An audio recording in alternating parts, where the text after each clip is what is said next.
কিভাবে আপনি চোখ নামিয়ে চলবেন এই সমাজের মধ্যে। এটা এত সহজ নয়, আমরা খুব ভালো করে জানি এটা হচ্ছে এত সহজ নয়। তো দেখুন, অনেক ভিতরে চলে যাচ্ছি। আদম আলাইহিস সালাম হাওয়া আলাইহিস সালামকে সর্বপ্রথম নগ্ন করে দিয়েছে ইবলিস। তারা কিন্তু তওবা করে ফিরে এসেছেন। কি সেটা? রব্বানা, আমরা বলি রব্বানা যালামনা আনফুসানা ওয়া ইল্লাম তাগফির লানা ওয়া তারহামনা লানাকুনান্না মিনাল খাসিরিন। যখনই আমাদের পিতামাতা বুঝতে পারলেন যে তারা একটা ভুল করে ফেলেছেন, তখন তারা তওবা করে ইউটার্ন করলেন আল্লাহর দিকে, যেই কাজটা ইবলিস করে নাই। এই কাজটা ইবলিস না করার কারণে সে কাফের হয়ে গেছে, চিরস্থায়ী জাহান্নামী হয়ে গেছে। আর এই তওবা করে ফিরে আসার কারণে আমাদের পিতামাতা জান্নাতি হয়ে গেছে। আল্লাহ পাক এই কারণেই তার রাসূলের মাধ্যমে জানিয়েছেন যে প্রত্যেক আদম সন্তান, কুল্লু বনি আদম খাত্তা, প্রত্যেক বনু আদম হচ্ছে পাপী। আমরা সবাই পাপী, আমরা সবাই পাপী। পাপের তো শেষ নাই আমাদের, আল্লাহ মাফ করুন। ওয়া খায়রুল খাত্তাইন আত-তাওয়াব, যারা তওবা করে ফিরে আসে এরাই হচ্ছে শ্রেষ্ঠ পাপী। জীবনের যে কোনো সময় যদি কেউ খালেসভাবে আল্লাহর দিকে তওবা করে ফিরে আসতে পারে, আল্লাহ পাক এক মুহূর্তের মধ্যে তার আমলনামার সমস্ত গুনাহ মাফ করে নেকি দিয়ে পরিবর্তন করতে পারেন। এগুলো হাদিস থেকে বলছি, ডিটেলস বলতে পারছি না আমি, কোডগুলো। তো এখন এই মহামানবের জীবন থেকে আমরা কি শিখলাম? দেখুন, তাকে আল্লাহ পাক ইলমের নিয়ামত দিয়েছেন। তার মানে আমরা যদি গতানুগতিক মুসলিম না হয়ে এক্সট্রা অর্ডিনারি মুসলিম হয়ে আল্লাহর সাথে সাক্ষাৎ করতে চাই, দুনিয়াতে বেঁচে থাকতে চাই, পরকালে জান্নাত চাই, তাহলে আমাদেরকে আগে ইলমের চর্চা করতে হবে। এবং এই জ্ঞানের চর্চা মানে ক্লাসিক্যাল সিলেবাসে আপনাকে পড়াশোনা করতে হবে, শুধু একটা লেকচার শুনে নয়, ফেসবুক ইউটিউব থেকে তো মোটেই নয়। এখান থেকে মাঝে মাঝে কিছু নলেজ নেওয়া যায়, কিন্তু এগুলো কখনো কনস্ট্রাকটিভ নলেজ নয়। বরেণ্য ওলামায়ে কেরাম যারা থাকবেন আপনাদের বেস্ট পসিবল ওয়েতে, তাদের কাছে গিয়ে পরামর্শ করে বইপত্র পড়তে হবে। আদারওয়াইজ আপনার মেমোরি এবং জ্ঞানটা বিক্ষিপ্ত হয়ে যাবে। এখনকার ইয়াং জেনারেশনের অন্যতম সেরা প্রবলেম হচ্ছে তাদের মস্তিষ্ক বিক্ষিপ্ত।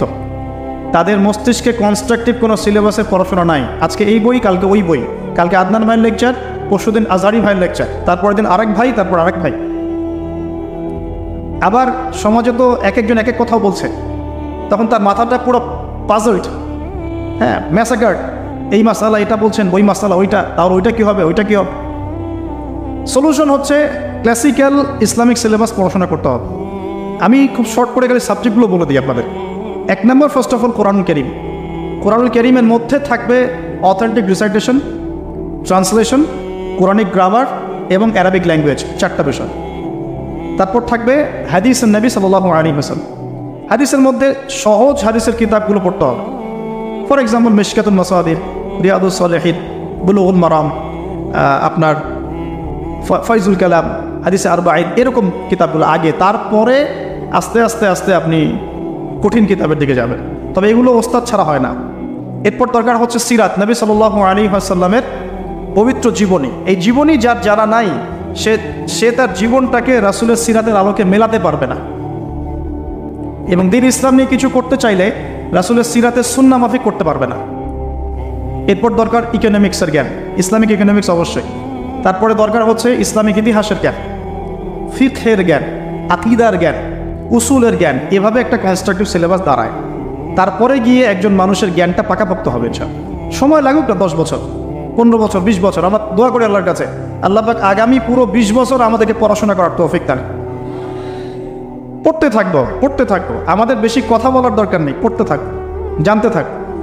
এখন তাহলে আমরা আজকে প্রথম একটা লেসন পেলাম, গতানুগতিক মুসলিম না হয়ে এক্সট্রা অর্ডিনারি মুসলিম হতে হলে প্রথমে এই মহামানবের জ্ঞানতাত্ত্বিক শিক্ষা নিতে হবে, ইলমের মেহনত হবে ইনশাআল্লাহ তাআলা।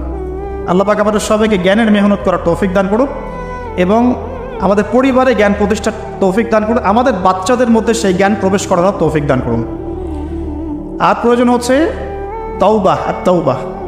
আদম আলাইহিস সালাম ভুল করেছেন, আমরাও ভুল করি, কিন্তু শয়তানের পাল্লায় পড়ে ভুল করলেই তার তাবেদারি করতে হবে না, বরং যখনই আমাদের স্মরণ হবে আমরা ইউটার্ন করবো আল্লাহর দিকে তওবা করে।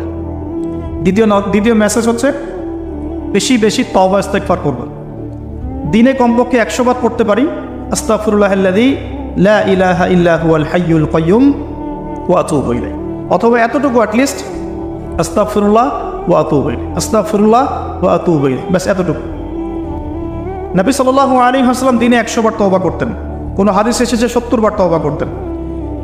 এরপর একটু সামনে যাই, কোরআনের পাতা উল্টালে দেখবো আরেকজন নবীর নাম আসেন, আরেকজন মহামানবের নাম, তার নাম হচ্ছে নূহ আলাইহিস সালাম। এই মানুষগুলো যাদের কথা বলছি তারা কিন্তু কেউ গতানুগতিক মুসলিম ছিলেন না, ছিলেন তারা এক্সট্রা অর্ডিনারি মুসলিম ছিলেন। আমি তাদের থেকে নলেজ নিচ্ছি। এবার আসি কোরআনের পাতা একটু সামনে গেলে দেখবো আরেকজন নবীর নাম চলে আসে, নূহ আলাইহিস সালাম। নাম শুনেছেন? সামারি 950 বছর দিনের দাওয়াত দিয়েছেন। সুবহান। এক্সট্রা অর্ডিনারি মুসলিম হতে হলে আমাদেরকে দাওয়াতি কাজ করতে হবে, তার আগে ওই যে জ্ঞান অর্জন করতে হবে। এই দাওয়াতি কাজটা হবে মধ্যম পন্থায়, শৈথিল্যতাবাদ না, চরমপন্থা না, মধ্যমপন্থী থাকবো ইনশাআল্লাহ আমরা।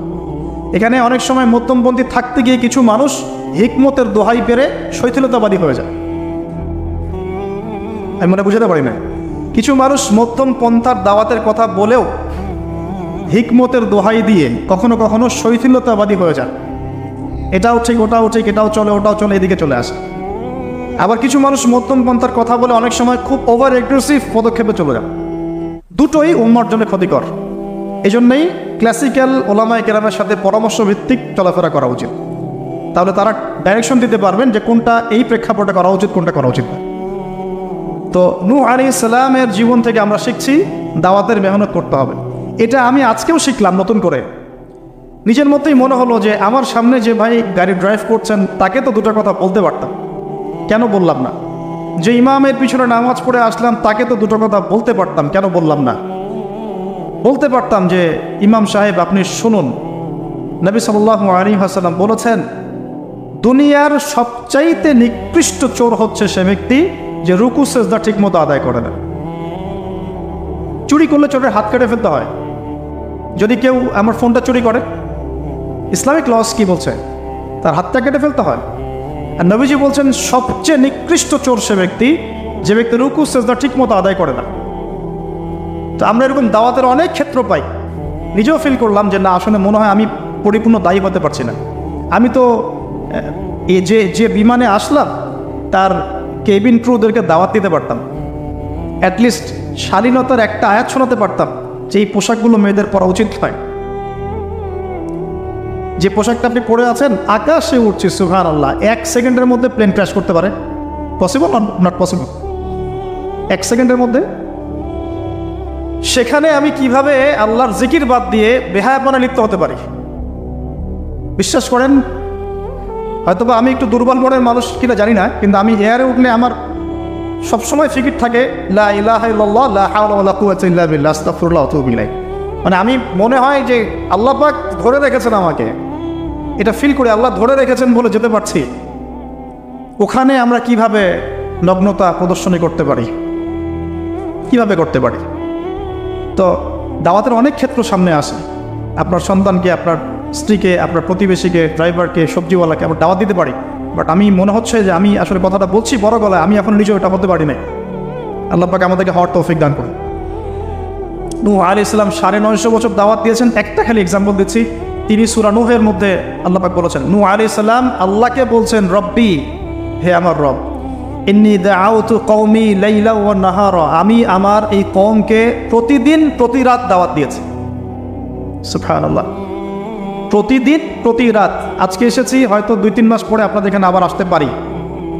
প্রতিদিন প্রতি রাত কিন্তু আমি দাওয়াতি কাজ করতে পারছি না, আমরা কেউই করছি না। নূহ আলাইহিস সালাম বলছেন আমি বিনা আজর, কোনো আজর ছাড়াই, কোনো স্বার্থ ছাড়াই, আল্লাহ আমি আমার কওমকে দিন রাত দাওয়াত দিয়েছি। ওয়ালাম ইয়াজিদহুম দুআই ইল্লা ফিরারা, যখনই দাওয়াত দিয়েছি আমার দাওয়াত শুনে তারা খালি পৃষ্ঠ প্রদর্শন করেছে। কেউ মাথা ঢেকে ফেলেছে, কেউ মুখ কান বন্ধ করেছে, হ্যাঁ, কেউ আমাকে পাগল বলেছে, মজনুন বলেছে। এমনকি তিনি যখন নৌকা বানাচ্ছেন আল্লাহ পাকের আদেশে, মানুষ পাশ দিয়ে হেঁটে যায় আর টিটকারি করে, কবে মরুভূমিতে নৌকা চলবে? নূহ, তোমার এই নৌকা মরুভূমিতে চলবে কবে? মানুষ টিটকারি মারে। হ্যাঁ, তো এখনও দেখবেন স্ক্যাটোলজিক্যাল কথা বললে, আখিরুজ্জামানে কথা বলে অনেকেই মজা নেয়। কবে আসবে ক্যাশলেস সোসাইটি? বললাম তো চলে আসছে। কবে আসবে মালহামা? মধ্যে চলে আসবে। কবে আসবে বড় বড় ভূমিকম্প? আসছে, সবর করে। তো নূহ আলাইহিস সালামের জীবন থেকে শিক্ষা আমরা দাওয়াত দিব। আমরা ফার্স্ট অফ অল জ্ঞান অর্জন করব, ক্লাসিক্যাল সিলেবাস পড়াশোনা করব, ওলামায়ে কেরামের সাথে সহবত রাখবো এবং দাওয়াতে কাজ করবো ইনশাআল্লাহ। এবং এখানে আমরা মধ্যমপন্থী থাকবো, নট চরমপন্থা, নট শৈথিলতাবাদ। নূহ আলাইহিস সালামের জীবন থেকে আরও দাওয়াত, দিন রাত দাওয়াতের মেহনত করা, দিন রাত দাওয়াতের মেহনত করা। আল্লাহ পাক আমাকে আপনাদের সবাইকে তৌফিক দান করুন। কতদিন? 950 বছর। কত বছর? 950 বছর। পুরো আব্বাসীয় খেলাফত ছিল 509 বছর কি 10 বছর মেবি। পুরো আব্বাসীয় খেলাফত 510 বছরের মতো। উমাইয়াদের ছিল 93 ইয়ার্স। আমাদের নবী সাল্লাল্লাহু আলাইহি ওয়াসাল্লামের দাওয়াতের মিশন বয়স ছিল 23 বছর। 950 বছর দাওয়াত দেওয়ার পর তাফসীরের কিতাবে এসেছে 40 or 80 ফ্যামিলিজ, এই 40 বা 80টা ফ্যামিলি ইসলাম কবুল করেছে।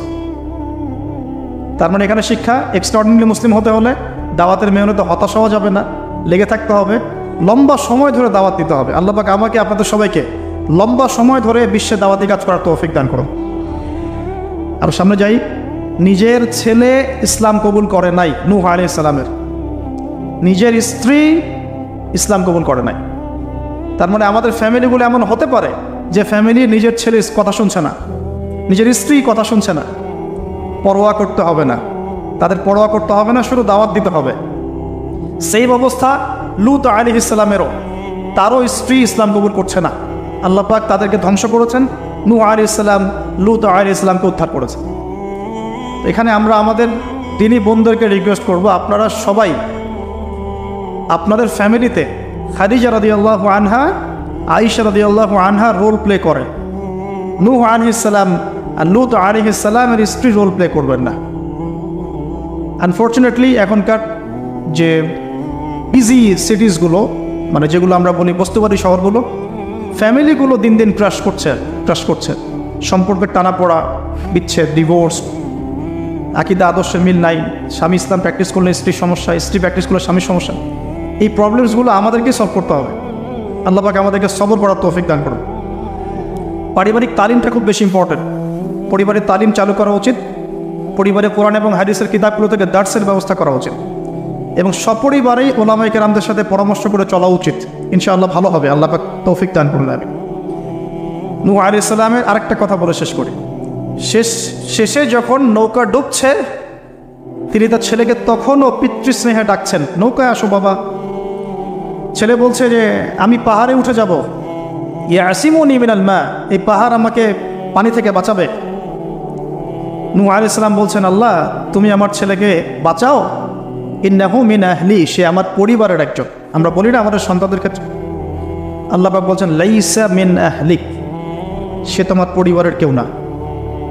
এখানে একটু হার্ড লাইনে যেতে হবে আমাদেরকে। অনেক সময় আমরা আমাদের ফ্যামিলির মধ্যে এমন কিছু মানুষকে পাই যারা টোটালি ইসলামকে ডিসকারেজ করেন, অস্বীকার করেন, নাস্তিকতায় লিপ্ত থাকেন, ইসলামের বেসিক ফান্ডামেন্টালগুলোকে ডিনাই করেন।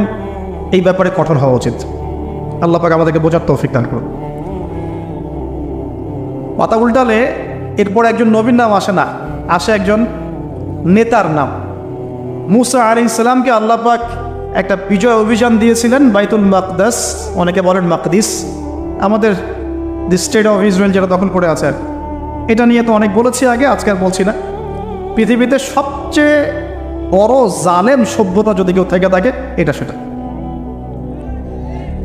এর চেয়ে বড় জালেম আমি আমার জীবনে কখনো দেখি নাই, ইতিহাসে পড়িও নাই, কোনোদিনও পড়ি নাই। নির্মমভাবে দিনের পর দিন, মাসের পর মাস নয়, বছরের পর বছর নির্যাতনের স্টিম রোলার চালাচ্ছে। বিশ্ববাসী তাকিয়ে দেখছে, কারো কিচ্ছু বলার নাই, যেন কারো কিচ্ছু করার নাই। এই জায়গায় বিজয় অভিযানে পাঠানো হচ্ছে মুসা আলাইহিস সালামকে, কিন্তু তিনি তার কওমের জন্য একজন নেতা নির্বাচন করছেন। তার কওম বলছে আমাদেরকে একজন নেতা দিন, যার আন্ডারে থেকে আমরা আমালেকা সম্প্রদায়ের বিরুদ্ধে যুদ্ধ করব। এখন মুসা আলাইহিস সালাম বলছেন, আল্লাহ পাক যদি কোনো নেতা দেন, তোমরা যদি আবার পালানো শুরু করো। কারণ বনু ইসরাইল সম্পর্কে তার খুব মারাত্মক কিছু অভিজ্ঞতা আছে। ফেরাউনের কবল থেকে মুক্তি পাওয়ার পরে বাছুর পূজা শুরু করেছে। তোমরা তো এই আদেশ আসলে পিছনে পালানো শুরু করবা। তারা বলল, না আমরা পালাবো না, আমরা অবশ্যই সামনে অগ্রসর হব। কেন পালাবো? আমাদের জান মাল দিয়ে আমরা প্রয়োজনে ফাইট করব এবং আমরা আমাদের স্ত্রী সন্তানদেরকে রক্ষা করব। আমাদের বাড়িঘর তারা লুটপাট করছে, আমরা ওদেরকে প্রতিহত করব। অনেক কথা বলেছে, সূরা বাকারাতেই পাবেন আপনি। তো আল্লাহ রাব্বুল আলামিন একজন ব্যক্তিকে সেখানে নেতৃত্ব দিলেন, তার নাম তালুত। কি নাম ভাইয়া? তালুত। এবং তালুতের আন্ডারে যুদ্ধ করছেন একজন ছোট বলছি কারণ তখন তার বয়স 12 থেকে 14 বছর। তিনি পরবর্তীতে নবী হয়েছেন, তার নাম দাউদ আলাইহিস সালাম। তো এই তালুত সম্পর্কে কি নসিহত, কেন এক্সট্রাঅর্ডিনারি মুসলিম হওয়ার সাথে কি সম্পর্ক? কোরআনের পাতা উল্টালে তালুত সম্পর্কে দুটো কথা পাওয়া যায়। বনু ইসরাইল বলছেন যে তালুত নেতৃত্বের যোগ্য নয়, তার তো সম্পদ নাই, তার তো খ্যাতি নাই। আমরা তো এটাই বলি, নেতৃত্ব কখন আসে?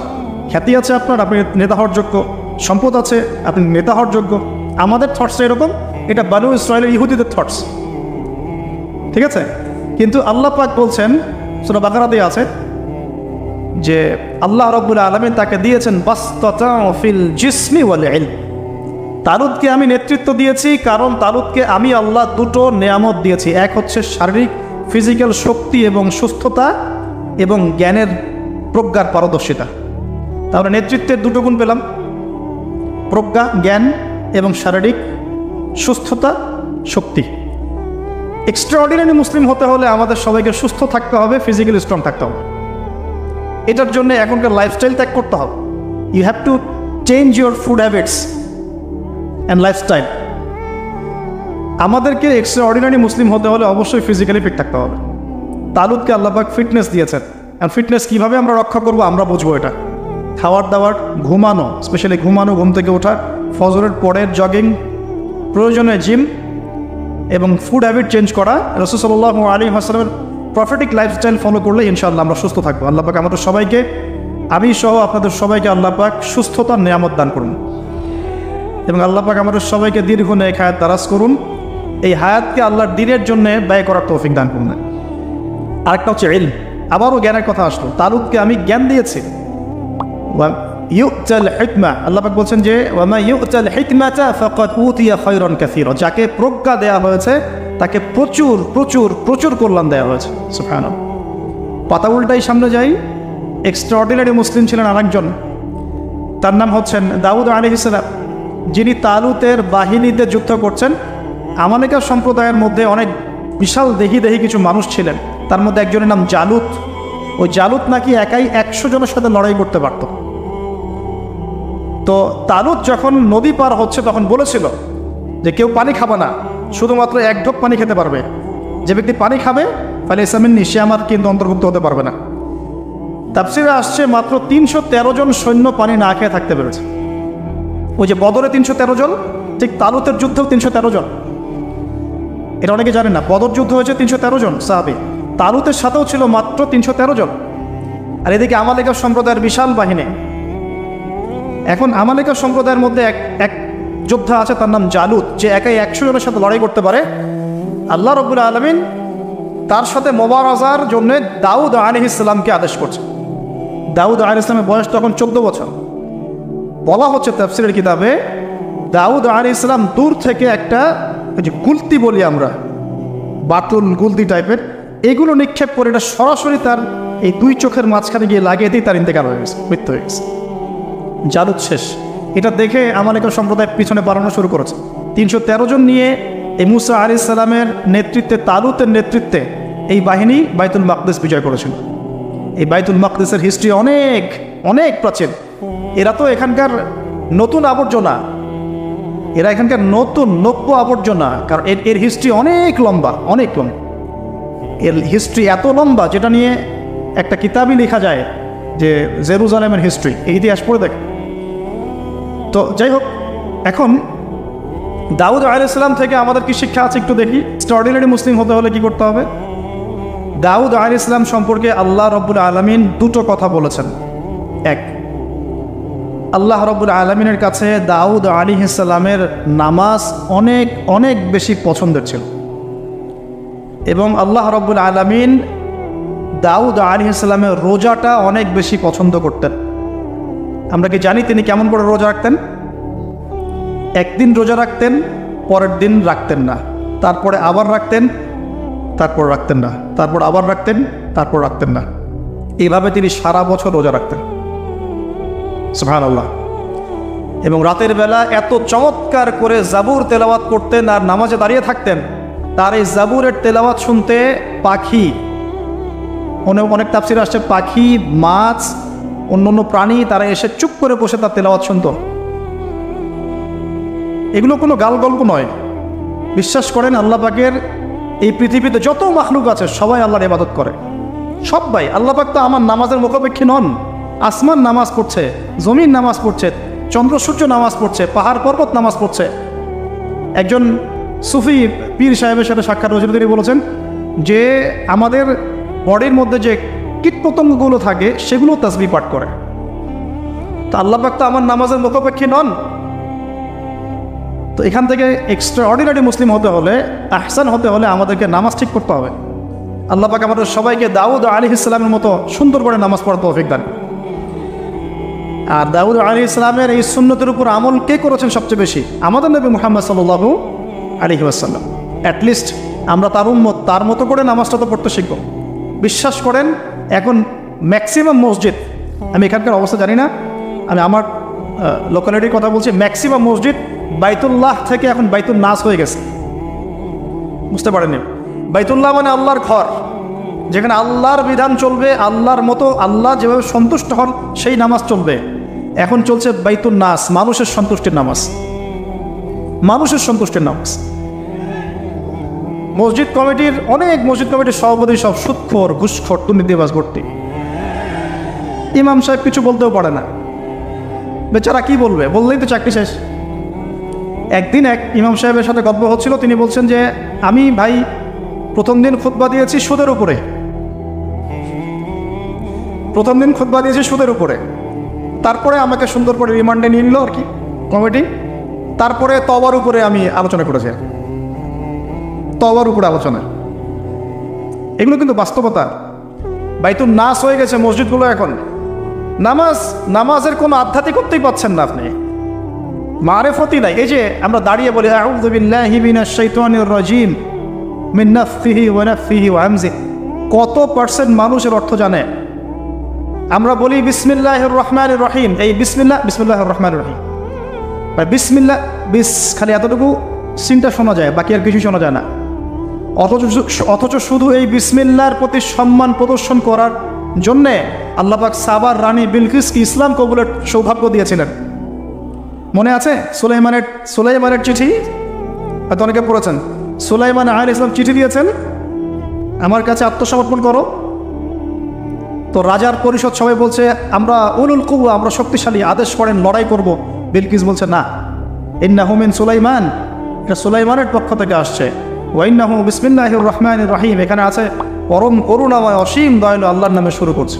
এই বিসমিল্লাহর প্রতি সম্মান প্রদর্শনের ওসিলায় আল্লাহ রাব্বুল আলামিন এই সাবার রানী বিলকিসকে এই ইসলাম কবুলের সৌভাগ্য দিয়ে দিয়েছেন। আলহামদুলিল্লাহ।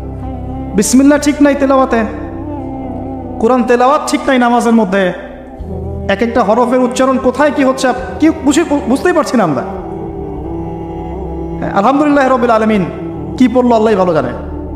এটা কি মন্ত্র নাকি? আলহামদুলিল্লাহি রাব্বিল আলামিন একটা অনুভূতি আছে, একটা অর্থ আছে। সমস্ত প্রশংসা এই জগৎ সমূহের রব আল্লাহর জন্য। আর রহমানির রহিম, যিনি পরম করুণাময় অসীম দয়ালু, একটা ফিলিংস আছে। মালিকি ইয়াউমিদ্দিন, যিনি বিচার দিনের মালিক। ইয়াকা না'বুদু, আমরা শুধু তোমার ইবাদত করি। ওয়া ইয়াকা নাস্তাঈন, শুধু তোমার কাছে সাহায্য চাই। একসাথে বলি আমরা নামাজে ইহদিনাস সিরাতাল মুস্তাকিম, আল্লাহ আমাদেরকে সোজা সরল পথ দেখাও। কোথায় ফিলিংস? সিরাতাল্লাযীনা আন'আমতা আলাইহিম, এই যে এক্সট্রাঅর্ডিনারি মানুষদের পথ দেখাও আমাদেরকে, যাদের প্রতি আপনি অনুগ্রহ করেছেন। গায়রিল মাগদুবি আলাইহিম, ওই মাগদুবদের পথ চাই না আল্লাহ। কোন মাগদুব? ইহুদি জাতি। ওয়ালা দল্লিন, এবং দল্লিনদের পথ আল্লাহ চাই না। দল্লিন কারা? নাসারা। এখন দেখেন তো সারা ওয়ার্ল্ডের প্রত্যেকটা ডিপার্টমেন্ট কাদের?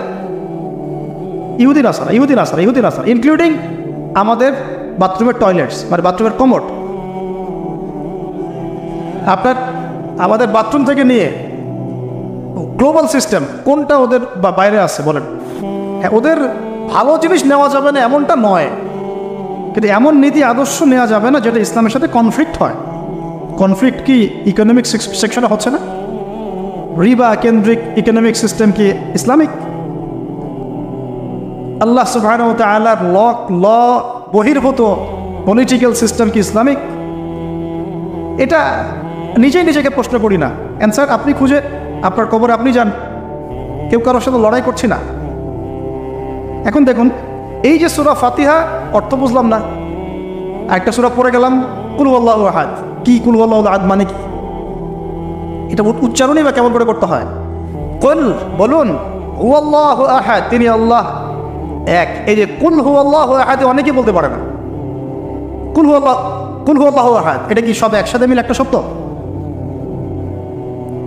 এখানে প্রস্রাব করিবেন না, কমা, নাকি করিলে জরিমানা হইবে, তো কমাটা চেঞ্জ করে দেন। এখানে প্রস্রাব করিবেন, না করিলে জরিমানা। তাহলে আমরা তো কোরআনকে এরকম বানিয়ে ফেলছি এখন। কুল হুয়াল্লাহু আহাদ মানে কি? আমি এগুলো নিয়ে বললে অনেক সময় চলে যাবে। আপনাকে হাতে সময় আছে? আচ্ছা, তো দেখেন, আমি নামাজ নাই ভাই, মসজিদে অ্যাপ্রোপ্রিয়েট নামাজ নাই। সব মসজিদের কথা বলছি না, ইল্লা মাশাআল্লাহ। অনেক মসজিদ এখন বাইতুন নাস হয়ে গেছে, মানুষের বাইত, আল্লাহর ঘর নাই, সূরা ঠিক নাই। এরপরে রুকু, এই যে রুকু করলাম, রুকুতে গিয়ে একটা বার সুবহানা রাব্বিয়াল আযীম বলারই সময় পাওয়া যাচ্ছে না। অন্তত 3 বার 5 বার 7 বার তো বলবে, বা 3 বার তো অ্যাটলিস্ট বলবে। এই উঠে সামি আল্লাহু লিমান হামিদা, লিমান হামিদা কি? লিমান হামিদা বলে কি কোনো শব্দ আছে? নতুন শব্দ বানালাম আমি একটা। সামি আল্লাহ, আল্লাহ তার কথা শোনেন। লিমান হামিদা, যে তার কথা, যে আল্লাহর প্রশংসা করে। সামি আল্লাহ, আল্লাহ তার কথা শোনেন। লিমান হামিদাহু, যে তার প্রশংসা করে। একটা অর্থ আছে তো, সামি আল্লাহ লিমান হামিদা। তো লিমান হামিদা মানে কি? প্রতিটা জায়গায় সমস্যা, প্রতিটা জায়গায় সমস্যা। নামাজ, এখানে আমি একটা কথা বলতে ভিতরে চলে আসি। নামাজের আমাদের তাজকিয়া উঠে যাচ্ছে, আধ্যাত্মিকত্ব পাচ্ছেন না। আপনি নামাজ নিজে পড়ে নিজে ফিল হচ্ছেন আপনি নামাজ পড়েছেন। সেজদায় গেলেন, সেজদা মনে হচ্ছে ব্যায়াম, টাপাস টাপাস।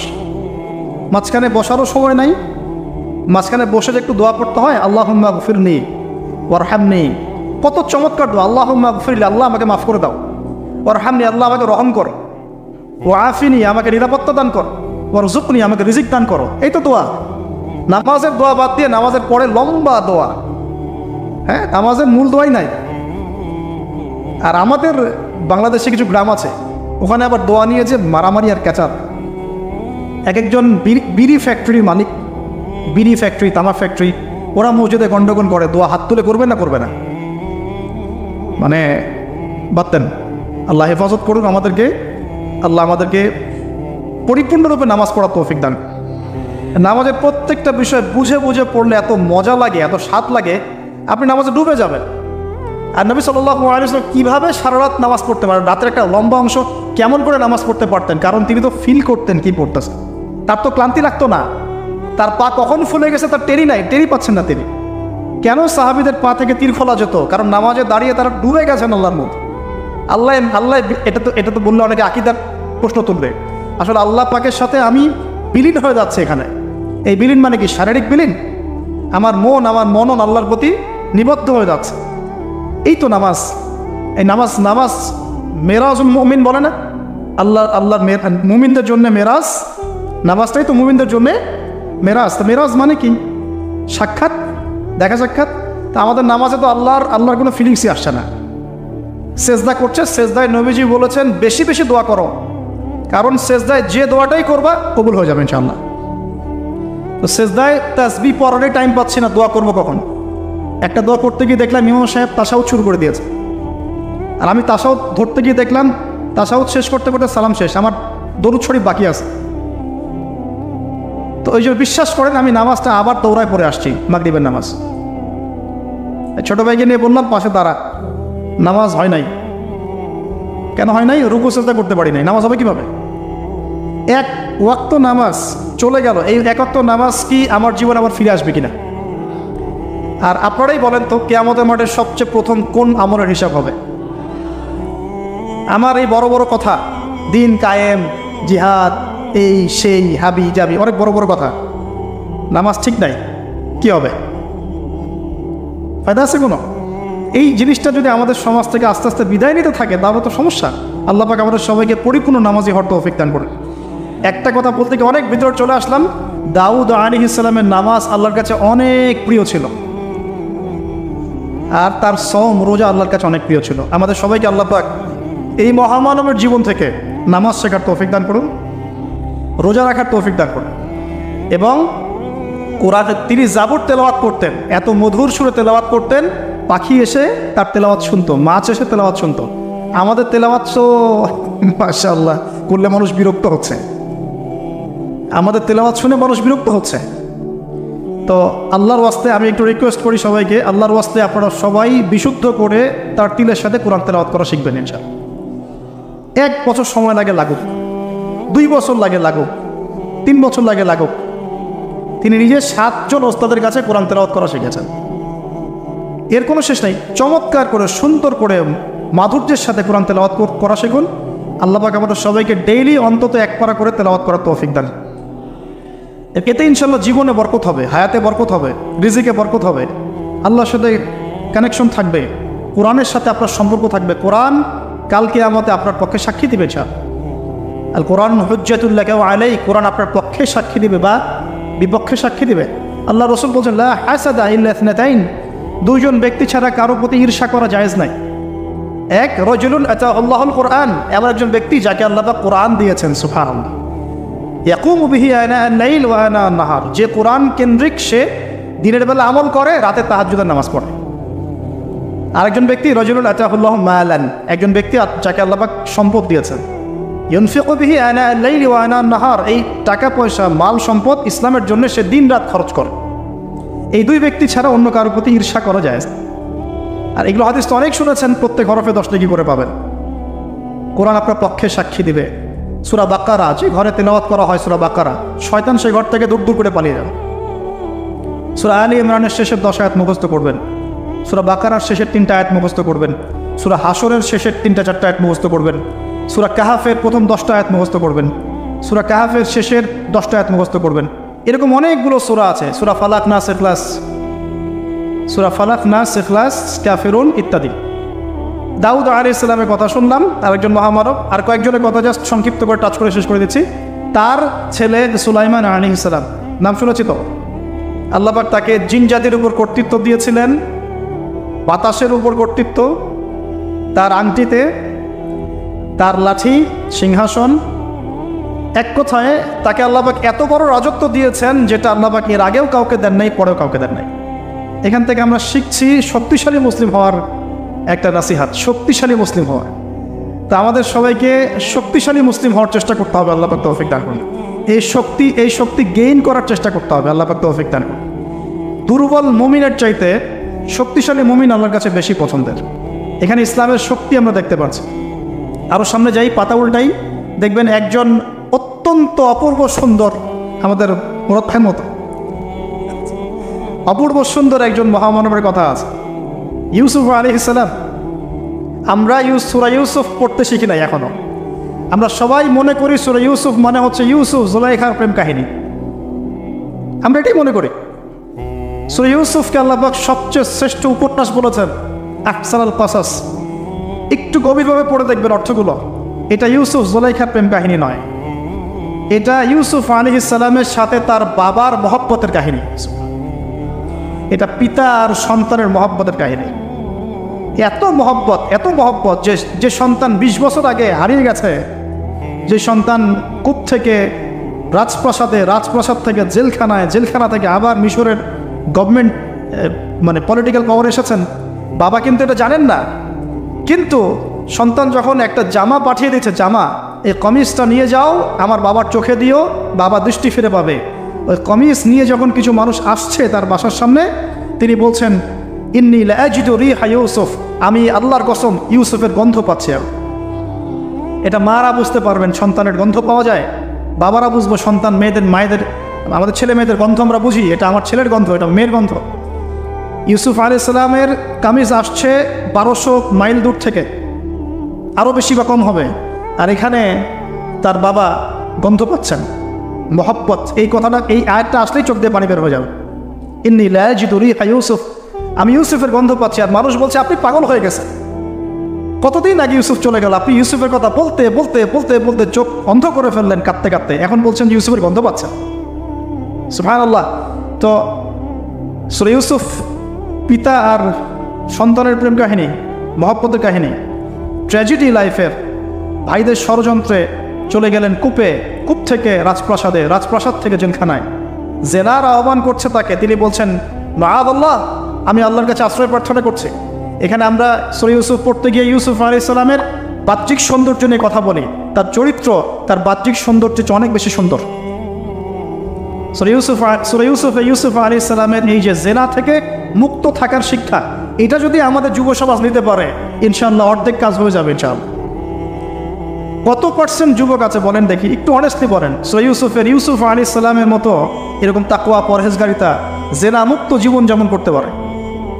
আমরা তো আরো ইচ্ছা করে প্রেম করি, অ্যাফেয়ার করি, রেপ করি, এই করি সেই করি। আর তাকে অফার করা হচ্ছে সম্ভ্রান্ত পরিবারের একজন রাজার স্ত্রী।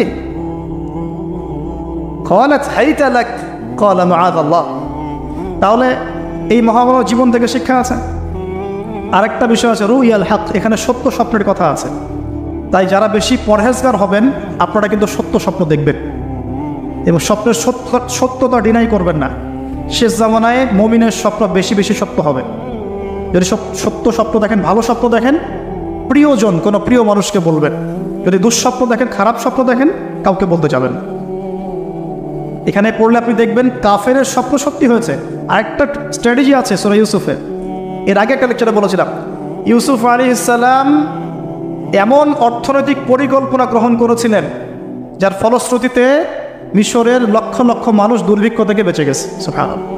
তাহলে এখনকার আমাদের পারিবারিক ক্ষেত্রেই হোক, সোশ্যাল বা ওয়ার্ল্ড অ্যাফেয়ার্সই হোক, ওই ইকোনমিক পলিসি যদি লঞ্চ করা যায় ইনশাআল্লাহ তাআলা দেখবেন জনগণ না খেয়ে মরবে না। আর এই কথাটা আমি সবাইকে বোঝাতে পারি, বাংলাদেশের মানুষকে বোঝাতে পারি না।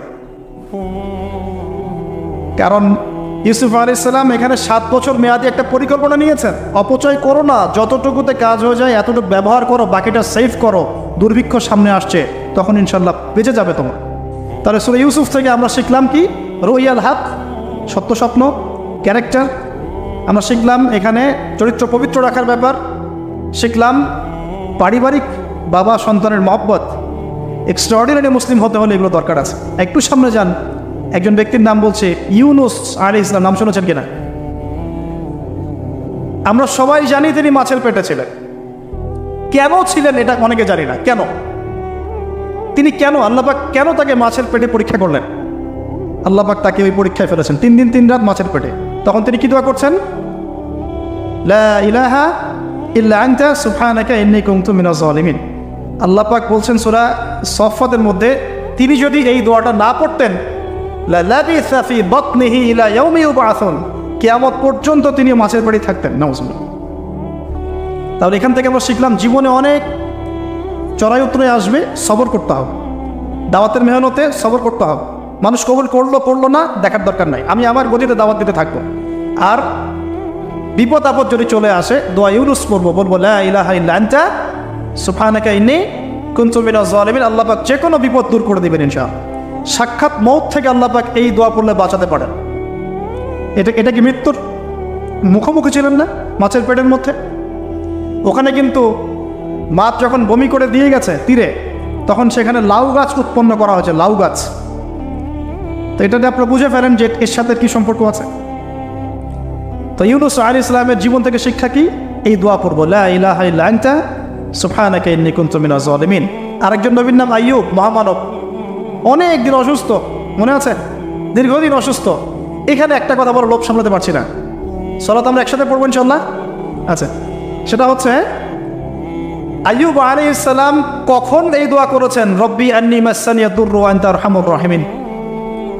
রোগ যখন আস্তে আস্তে আস্তে তার জিহ্বাতে এসেছে, জিহ্বা দিয়ে তিনি তার জিকির করতে কষ্ট হচ্ছে, তখন তিনি বলছেন আল্লাহ আমাকে অনেক দুঃখ দুর্দশা স্পর্শ করেছে, আমি জিকিরটা ঠিক মতো করতে পারছি না, আল্লাহ আমাকে শেফা দান করো। সুবহানাল্লাহ। এখন আল্লাহ রাব্বুল আলামিন তাকে গোসল করালেন, সুস্থতা লাভ করলেন, তাকে আহাল পরিবার দিলেন, আরোগ্য দান করলেন। শিক্ষা জীবনে যত বড়ই রোগ ব্যাধি বিপদ আপদ বালা মুসিবত আসুক না কেন, এই দোয়াটা পড়বো, আশাহত হব না, হতাশ হব না, আল্লাহর প্রতি সুধারণা রাখবো, দোয়া করবো রব্বি আন্নি মাসানিয়া দুর ওয়া আনতা আরহামুর রাহিমিন, ইনশাআল্লাহ শেফা হয়ে যাবে। সেই লোভনীয় কথাটা এটা, আইয়ুব আলাইহিস সালামের শরীরে রোগ ছিল, কলবে কি রোগ ছিল? আইয়ুব আলাইহিস সালামের কলবে কি রোগ ছিল? রোগটা দেহে ছিল। এখন 1 মিনিটের জন্য যদি আমরা আমাদের পোশাকটাকে চেঞ্জ করি, দেহটাকে কলবের পোশাক দেই, কলবটাকে দেহের পোশাক দেই, বলেন তো কত % মানুষ সুস্থ থাকবে? কথাটার ভিতরে ঢোকেন। মনে করেন আমাদের 2টা পোশাক, বাইরের দেহের পোশাক, একটা ভিতরে কলবের পোশাক। দেহে আমরা এখন সুস্থ সবাই, তাই তো? এখন এই দেহটাকে আমরা কলবের রূপ দিলাম, কলবটাকে আমরা দেহের রূপ দিলাম। এখন দেখেন তো কত % মানুষ সুস্থ আছে? আমাদের মধ্যে 99% মানুষ অসুস্থ না এখন? বিকজ আমাদের সবারই কলব অসুস্থ। এই কলবের মধ্যে হিংসা আছে, বিদ্বেষ আছে, জেনা আছে, পরকীয়া আছে, লোভ আছে, লালসা আছে, কি নাই? তাহলে বলেন তো আইয়ুব আলাইহিস সালামের এই দোয়া পড়ার সবচেয়ে বেশি হকদারকে? তিনি না আমরা? বুঝতে পারছেন না? ওই দোয়াটার উপর আমল করার সবচেয়ে বড় হকদার কার বেশি প্রয়োজন, আমাদের না তার? ব্যাস, আমরা এখন আমাদের নামাজে দোয়া পড়ব, রব্বি আন্নি মাসানিয়া দুররু ওয়া আনতা আরহামুর রাহিমিন। আল্লাহ, আমাদের কলবে রোগ হয়ে গেছে, আল্লাহ তুমি আমাদের এই রোগ থেকে শেফা দান করো। কারণ কলব শেফা না হলে কোনোদিনও আমাদের আমল কিন্তু কবুল হচ্ছে না। কলবের মধ্যেই সমস্যা থাকলে আমল কবুল হচ্ছে না। আল্লাহ মাফ করুক আমাদেরকে। এখন কলব পরিষ্কারের কয়েকটা টিপস। 1, ডেইলি একবার করে হলেও চিন্তা করতে হবে যে আমরা এই পৃথিবীতে থাকতে আসি নাই, আমাদেরকে যেতে হবে। একবার করে হলেও চিন্তা করতে হবে। 2, ডেইলি 1 পারা কোরআন তেলাওয়াত আপনাকে আল্লাহর দিকে নিয়ে আসবে, কলব পরিষ্কার হবে ইনশাআল্লাহ। ডেইলি জিকির আজগার, হিসনুল মুসলিম বই থেকে ডেইলি জিকির আজগার করবো ইনশাআল্লাহ, কলব পরিষ্কার হবে। আল্লাহওয়ালা মানুষের সাথে দেখা সাক্ষাৎ করবেন, কলব পরিষ্কার হবে। কবরস্থানে গিয়ে কবর জিয়ারত করবেন, কলব পরিষ্কার হবে। অন্যের প্রতি গীবত, বিদ্বেষ, হিংসা, পরশ্রীকাতরতা রাখবেন না, কলব পরিষ্কার হবে ইনশাআল্লাহ। সবচেয়ে বড় কথা, সিজদায় যারা বেশি বেশি দোয়া করতে পারে তাদের অন্তর পরিষ্কার হয়ে যাবে ইনশাআল্লাহ। আল্লাহ পাক আমাদের সবাইকে আইয়ুব আলাইহিস সালামের জীবন থেকে শিক্ষা নেওয়ার তৌফিক দান করুন। মুসা ঈসাকে একসাথে বলছে, দুজনকে আল্লাহ পাক কেরামত দিয়েছেন, কেরামত, মহামানব, কেরামত। লাঠি ছুঁড়ে মারছেন, সাপ হয়ে যাচ্ছে। মৃত মানুষের গায়ে আল্লাহর নামে হাত বুলাচ্ছেন, দাঁড়িয়ে যাচ্ছে। অন্ধ ব্যক্তি চোখে হাত বুলাচ্ছেন, তাকিয়ে দেখছে, দৃষ্টিশক্তি ফিরে পাচ্ছে। দুজনকে আল্লাহ পাক কেরামত দিয়েছেন, কেরামত। একজনের সাথে আল্লাহ পাক কথা বলেছেন, আর একজনকে আল্লাহ পাক বিনা পিতায় সৃষ্টি করেছেন, সুবহানাল্লাহ। যাকে আল্লাহ পাক এখন উপরে উঠিয়ে নিয়েছেন, আবারও আসবেন ইনশাআল্লাহ তাআলা। ওই আনফিনিশড জব তার এখনো বাকি আছে। সেটা হলো ওই জেরুজালেম থেকে দ্বীন ইসলামের পতাকাকে বুলন্দ করবেন ইনশাআল্লাহ, এবং সারা বিশ্বে ইসলামী খেলাফা আবারও কায়েম করবেন ঈসা আলাইহিস সালাম ইনশাআল্লাহ। এবং মিথ্যা মাসীহুদ দাজ্জালকে হত্যা করবেন ঈসা আলাইহিস সালাম। তার আগ পর্যন্ত জিউসদের সময়, এর আগ পর্যন্ত ওদের সময় তারা লম্ফ জম্প জুলুম নির্যাতন করতে থাকবে। এটাই হবে তাদের শেষ ধ্বংসের পরিণতি। এরপরে তারা কখনোই পৃথিবীর বুকে মাথা তুলে দাঁড়াতে পারবে না ইনশাআল্লাহ। তো তাদের দুজনের জীবন অনেক শিক্ষা আছে। মুসা আলাইহিস সালাম কে আল্লাহ পাক ফিরআউনের কাছে পাঠিয়েছেন। কোরআনের পাতায় পাতায় মুসা ফিরআউন, মুসা ফিরআউন, মুসা ফিরআউন। আল্লাহ পাকের কি অলৌকিকত্ব, মানে কি নিদর্শন! যেখানে আবু জেহেল সেখানেই মুহাম্মদ, যেখানেই আজার সেখানেই ইব্রাহিম, যেখানে ফিরআউন সেখানেই মুসা। তার এই যুগেও যেখানেই যত বেশি করাপশন, যত বেশি অন্যায় অবিচার, সেখানে তত বড় মুমিনের জন্ম হবে ইনশাআল্লাহ। তো আল্লাহর পক্ষ থেকে নবুয়ত পাওয়ার পরে তিনি দোয়া করছেন, আল্লাহ আমার এত সাহস নাই, শক্তি নাই, আল্লাহ আমি দুর্বল। তার মধ্যে একজন মানুষ আমার এক থাপ্পড়ে মারা গেছে ওদের ওখানে, মনে আছে? থাপ্পড়ে না, সরি, ঘুষি ফাওয়াকাযাহু ফাকাদা আলাইহি, এক ঘুষি দিয়েছেন। এই যে এক ঘুষি দিয়ে মানুষ মেরেছেন মুসা আলাইহিস সালাম, মানে অ্যাক্সিডেন্টলি, ইচ্ছা করে না। এটা থেকেই ওই যে চাইনিজ মার্শাল আর্ট শুরু হয়েছে, এক ঘুষিতে মানুষ মারা যায়। বিশ্বাস করছে না? এই যে টেকনিক, এক ঘুষিতেও মানুষের মৃত্যু হতে পারে, এমন স্পট আছে মানুষের দেহে। এখান থেকে শিল্প গড়ে উঠেছে, মার্শাল আর্টস গড়ে উঠেছে না? তো মুসা আলাইহিস সালাম বলছেন আল্লাহ আমার এই সমস্যা, আল্লাহ বলছেন এই দোয়া করো, রব্বিশ রাহলি সদরি। আমরা কি দোয়া করবো তাহলে? রব্বিশ রাহলি সদরি, আল্লাহ আমার এই কলিজাটা বড় করে দাও। মানে আমার কলিজা বড় করো মানে কি? সাহস বাড়িয়ে দাও। দিনের দাওয়াত দেওয়ার জন্য কি লাগে? সাহস। আমার সাহস বাড়িয়ে দাও। একজন আলেম বলেছিলেন 3টা জিনিস লাগে, জ্ঞান, সাহস, ধৈর্য। দিনের দাওয়াত দিতে এবং দিন বিজয় করতে 3টা জিনিস লাগবে, জ্ঞান, সাহস, ধৈর্য। এবং সেই আলেম আপনাদের খুব পরিচিত একটা, তার নাম বলছি না। হে আল্লাহ আমার বক্ষকে প্রশস্ত করো, ওয়াসসিরলি আমরি, আমার কাজকে সহজ করে দাও। আমার কাজ সহজ নয়, কাজটা সহজ করে দাও। ওয়াহলুল উকদাতাম মিন লিসানি, আমার জড়তা আছে জিহ্বায়, দূর করে দাও। ইয়াফকাহু কওলি, যাতে করে আমার কথা মানুষ বুঝতে পারে। ডক্টর জাকির নায়েক এই দোয়াটার উপর খুব বেশি আমল করেন। আপনারা কি দেখেছেন না লেকচারে? এই দোয়াটার ব্যাপক ফজিলত আছে। ইনশাআল্লাহ এই দোয়ার উপর যারা আমল করবে আল্লাহ পাক তাকে প্রশস্ত সদর দিবেন, জ্ঞান দিবেন, সাহস দিবেন। ইনশাআল্লাহ দাওয়াতের ক্ষেত্রে সে মানে না জড়তামুক্ত কথা বলতে পারবে ইনশাআল্লাহ। এই কাজগুলো আমাদের করা উচিত। সবচেয়ে বড় কথা, তিনি ফেরাউনকে দাওয়াত দিয়েছেন। তাহলে বুঝলাম দাওয়াতের কাজ আস্তে আস্তে আস্তে আস্তে ওই পর্যায়ে পর্যন্ত যেতে হবে কি না। তাহলে এখনকার বিশ্বে কি ফেরাউন নাই? এখনকার বিশ্বে ফেরাউন নাই?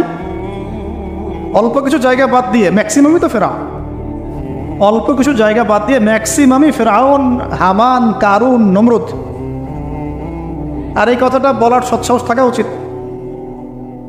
কোন দৃষ্টিকোণ থেকে বলা হচ্ছে? বিকজ আল্লাহ পাকের আইন আপনি মানছেন না, আল্লাহ পাকের কোরআন আপনি মানছেন না, নবীর সুন্নত মানছেন না। উতবা সাহেবা রাবিয়া, তোমরা ইসলাম কবুল করো। তারা করে নাই বলেই তো বদর হলো। তারপরে সমাজ পরিবর্তন, একটা হাদিস আমাকে প্রেরণা যোগায়, সেটা হলো নবীজি বলছেন তোমাদের সামনে এমন যুগ আসছে, জামানা সবরের, কঠিন সবরের জামানা। ওই যে বলেছে অনেক দিন আগে, ইমান ধরে রাখাটা হাতের মধ্যে আগুন ধরে রাখার মতো হবে। ওই জামানায় যে ব্যক্তি আমার সুন্নতের উপরে লিল মুতামাসসিক, আমার সুন্নতের উপরে একদম দৃঢ় থাকতে পারবে, আজরুনা খামসিনা শাহীদাম মিনকুম, তোমাদের মধ্যে 50 জন শহীদ সাহাবীর নেকি পাবে। চান এই জন্যে আমরা মাঠে ময়দানে কাজ করতে করতে যদি কখনো দেখা যায় যে না আর পসিবল হচ্ছে না, কোনোভাবেই সম্ভব হচ্ছে না, সেক্ষেত্রে এরকম আবিসিনিয়ার মতো জায়গাগুলোতে চলে আসা ছাড়া কোনো অপশন নাই। তো আপনারা তো মাশাআল্লাহ ভালো পরিবেশে আছেন। এই পরিবেশে সাহাবীরা হিজরত করেছিলেন, ঠিক আছে। বাদশা নাজাশী খ্রিস্টান শাসক ছিলেন, মুসলিম ছিলেন না। তারপরেও তিনি তার রাজ্যের মধ্যে ন্যায় বিচার প্রতিষ্ঠা করেছিলেন। আর এখনকার মুসলিমদের কাছে ন্যায় বিচার পাওয়া যাচ্ছে না। আল্লাহ পাক আমাদেরকে হেফাজত করুন। এরপরে টার্নিং পয়েন্ট, মদিনা থেকে কিছু যুবক সাহাবী আসেন, আসাদ বিন জুরারা রাদিয়াল্লাহু আনহুর নেতৃত্বে। তারপরে তারা ফিরে যান, পরের বছর 12 জনকে নিয়ে আসেন, তারপরের বছর আসেন 75 জনকে নিয়ে। এরপরে বায়াতে আকবায়ে কুবরা হয়। বায়াত একটা বিষয় আছে ইসলামে, এটা তো উঠেই যাচ্ছে আস্তে আস্তে। এটা নিয়ে নিচ্ছে কিছু ভণ্ড পীর সাহেব, তাই না? কিন্তু অরিজিনালি কিন্তু ইসলামে একটা বায়াতের ব্যাপার আছে। তো নবী সাল্লাল্লাহু আলাইহি ওয়াসাল্লাম সেটা নিয়েছেন। নেয়ার পরে আল্লাহ পাক তাকে আদেশ করেছেন মদিনায় হিজরত কর। তখন তিনি মদিনায় হিজরত করে সেখানে গিয়ে মদিনা সনদ করা, মসজিদ নববী নির্মাণ করা, তারপরে ইহুদিদের সাথে চুক্তি করা, একটা রাষ্ট্র যেভাবে ফাংশন করে সব সেখানে হলো। তারপরে সামরিক অভিযান শুরু হলো আস্তে আস্তে। এই করতে করতে কিছু সারিয়া হলো, সারিয়া সাইফিল বাহার, সারিয়া আবুয়া, সারিয়া বুয়াত, এরকম অনেকগুলো সারিয়া হওয়ার পরে এক পর্যায়ে বদর যুদ্ধ হয়েছে।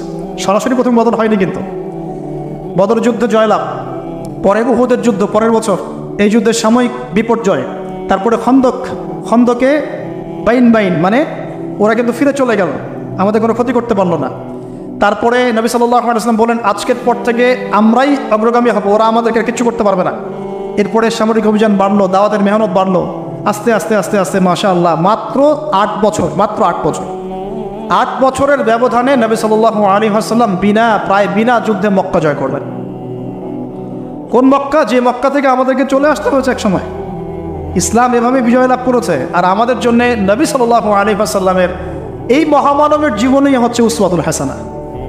আমাদের জন্য কিন্তু আগেকার মহামানবটা উসওয়াতুল হাসানা নন, যাদের কথা আমরা আলোচনা করলাম, তাদের থেকে আমরা শিক্ষা নিচ্ছি। কিন্তু আমাদের উসওয়াতুল হাসানা হচ্ছেন নবী সাল্লাল্লাহু আলাইহি ওয়াসাল্লাম। তার এই সিরাত, তার এই জীবনী পড়লে আমরা আমাদের ব্যক্তি জীবন, দাওয়াতের জীবন, পারিবারিক জীবন, কখন কি করতে হবে, এই পুরো বিষয়টা আমরা খুব ভালো করে আয়ত্ত করতে পারব। আল্লাহ রাব্বুল আলামিন আমাদের সবাইকে নবী সাল্লাল্লাহু আলাইহি ওয়াসাল্লামের জীবন থেকে শিক্ষা নেওয়ার তৌফিক দান করুন। তিনি উম্মার কল্যাণকামী ছিলেন, আমাদেরকে তিনি ভালোবাসতেন, আমাদের জন্য এত কষ্ট করেছেন, তিনি চলে গেছেন, রেখে গেছেন আমাদের কাছে এই দিন ইসলাম। এটাই আমানত, আমরা ছাড়া এরপরে আর কোনো নবী আসছেন না, আমাদের কাঁধেই দায়িত্ব। অতএব শুধু ওলামায়ে কেরামদের কাঁধে দায়িত্ব নয়, আমাদের সবার কাঁধেই দায়িত্ব। যখন ওলামায়ে কেরামরা দায়িত্ব পালন অবহেলা করবে, আল্লাহ পাক আপনাদেরকে নিয়ে আসবে এখানে ইনশাআল্লাহ। আল্লাহ পাকের কোনো পরোয়া নাই, কিন্তু আল্লাহ পাকের কোনো পরোয়া নাই। যদি আমরা ওলামায়ে কেরামরা দায়িত্ব পালন না করি, আল্লাহ পাক আপনাদেরকে নিয়ে আসবেন, এই চেয়ারগুলোতে বসাবেন ইনশাআল্লাহ। অতএব এই উম্মতপুর সবার দায়িত্ব আছে। নবী সাল্লাল্লাহু আলাইহি ওয়াসাল্লামের সেই আদর্শ তার পরবর্তীতে বাস্তবায়ন করেছেন আবু বকরের মতো সাহাবী রাদিয়াল্লাহু আনহু, ওমর ইবনে খাত্তাবের মতো সাহাবী, উসমান বিন আফফানের মতো সাহাবী, আলী ইবনে আবি তালেবের মতো সাহাবী। এরপরেও উমাইয়াদের 93 ইয়ার্স, আব্বাসীয়দের প্রায় 500 বছর, উসমানীয় খেলাফত, ফাতেমি খেলাফত, কর্ডোবা ইসলামী খেলাফত, আপনার মামলুকদের শাসন, মুঘলদের শাসন, আফগানদের শাসন, হতে হতে হতে হতে এই 1917 সাল পর্যন্ত সারা বিশ্বে এগুলোই চলেছে আলহামদুলিল্লাহ। লাস্ট 100 বছরে মাশাআল্লাহ আমরা আমাদের ট্র্যাক হারিয়ে ফেলেছি। কি করলাম?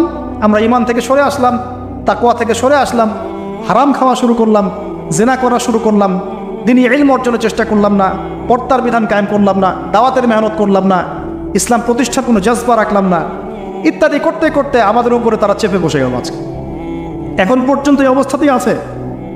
এখন আমরা কি চাই এই অবস্থাতেই কিয়ামত হোক, নাকি আগামী ইসলামের যে বিজয়গুলো আসবে সেখানে আমরাও কিছু ভূমিকা রাখি? যদি ভূমিকা রাখতে চাই যার যার জায়গা থেকে, জাস্ট এই কয়টা কাজ আমরা একটু করার চেষ্টা করি। আল্লাহ পাক তৌফিক দান করুন।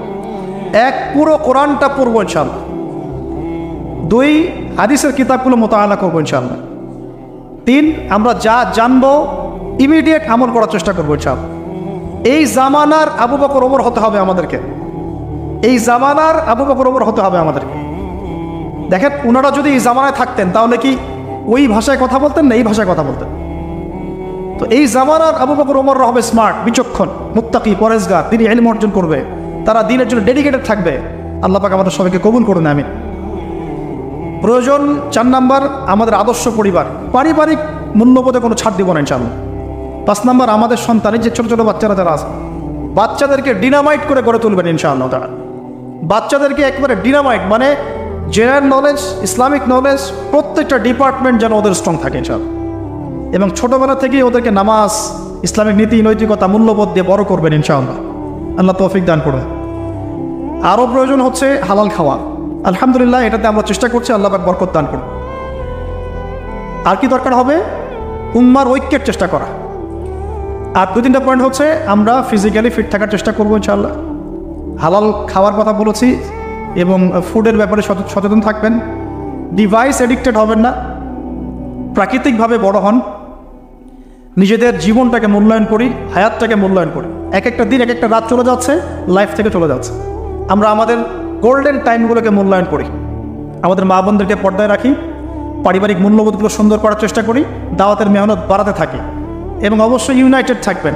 প্রয়োজন আপনাদের মধ্যে একজনকে আপনারা আমির বানিয়ে নেবেন, তাদেরকে তার আন্ডারে থেকে সুন্দর মতো আপনারা পরামর্শ করে চলবেন। থাকতে হয়, একজন নেতা থাকতে হয়, না হলে 10 নেতা হলে তো সমস্যা, 10 জন 10 কথা বলবে তখন। হ্যাঁ, যখন ইমামুল মাহদী আসবেন, ঈসা ইবনে মারিয়াম আসবেন, তখন গ্লোবাল আমির হবে ইনশাআল্লাহ। এখন তো গ্লোবাল আমির নাই, আছে তো কমিউনিটি বেস আপনারা পরামর্শ করে সুরাভিত্তিক চলার চেষ্টা করেন। আল্লাহ পাক তৌফিক ইনায়াত করে নেবেন। সবশেষ কথা হচ্ছে এই, যদি আমরা এভাবে আমাদের জীবনটা কাটাতে পারি ইনশাআল্লাহ, সূরাতুল বাকারার এই 207 নম্বর আয়াতের উপর আমল হয়ে যাবে ইনশাআল্লাহ। আমরা সেই সব বান্দাদের অন্তর্ভুক্ত হব ইনশাআল্লাহ যাদের ব্যাপারে আল্লাহ পাক বলেছেন, ওয়া মিনান নাস, মানুষের মধ্যে কিছু মানুষ আছে, মাই ইয়াশরি নাফসাহু ইবতিগা মারদাতিল্লাহ, যারা আল্লাহ পাকের সন্তুষ্টির জন্য তাদের জীবনটাকে ঢেলে দিয়েছে একেবারে।